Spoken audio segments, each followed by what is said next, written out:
ರಾಜ್ಯದಲ್ಲಿರುವ ಶಿಕ್ಷಕರಿಗೆ ಶಾಲಾ ಕಾಲೇಜಿಗೆ ಬರುವಂತೆ ಶಿಕ್ಷಣ ಇಲಾಖೆ ಆದೇಶವನ್ನು ಕೊಟ್ಟಿದೆ. ವಿವಿಧ ಜಿಲ್ಲೆಗಳಿಂದ ನಗರಕ್ಕೆ ಶಿಕ್ಷಕರು ಬಂದಿದ್ದಾರೆ. ಈಗ ಅವರನ್ನ ಆರೋಗ್ಯ ಇಲಾಖೆ ಕ್ವಾರಂಟೈನ್ ಆಗುವಂತೆ ಸೂಚನೆ ಕೊಟ್ಟಿದೆ.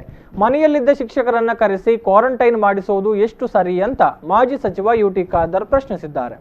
ಮಂಗಳೂರಿನಲ್ಲಿ ಈ ಬಗ್ಗೆ ಸುದ್ದಿಗೋಷ್ಠಿಯಲ್ಲಿ ಮಾತನಾಡಿದ ಅವರು, ಸರ್ಕಾರದ ಇಲಾಖೆಯಲ್ಲಿ ಗೊಂದಲ ಮತ್ತು ಒಬ್ಬೊಬ್ಬರು ಒಂದೊಂದು ರೀತಿಯ ಹೇಳಿಕೆಗಳನ್ನು ಕೊಡ್ತಾ ಇದ್ದಾರೆ. ಆರೋಗ್ಯ ಸಚಿವರು ಶಿಕ್ಷಣದ ಬಗ್ಗೆ ಆದೇಶ ನೀಡುತ್ತಾರೆ. ಇಲ್ಲಿ ಇವರ ಮಧ್ಯೆಯೇ ಹೆಚ್ಚಿನ ಗೊಂದಲ ಇದೆ. ಈ ಗೊಂದಲದಿಂದಾಗಿಯೇ ಜಿಲ್ಲೆಗೆ ಬಂದ ವಿವಿಧ ಜಿಲ್ಲೆಗಳ ಶಿಕ್ಷಕರು ಕಂಗಾಲಾಗಿದ್ದಾರೆ ಅಂತ ಮಾಜಿ ಸಚಿವ ಯುಟಿ ಖಾದರ್ ಹೇಳಿದರು. ಸ್ಕೂಲ್ ಕಾಲೇಜ್ ಓಪನ್ ಮಾಡಿ ಅಂತೇಳಿ ಎಜುಕೇಶನ್ ಡಿಪಾರ್ಟ್ಮೆಂಟ್ ಆದೇಶ ಮಾಡ್ತದೆ ಮೇ 2ಕ್ಕೆ.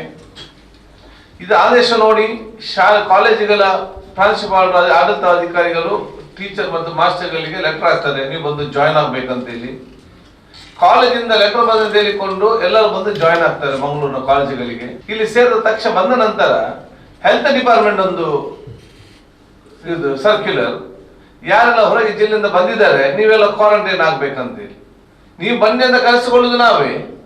ಅವ್ರು ಬಂದು ಶಾಲೆಗೆ ಹೋದಾಗ ನೀವು ಶಾಲೆಗೆ ಬರಬೇಕು, ಈ ಕ್ವಾರಂಟೈನ್ ಆಗಿ ಅಂತ ಕೊಲಿಸುದು ಕೂಡ ಗವರ್ಮೆಂಟೇ.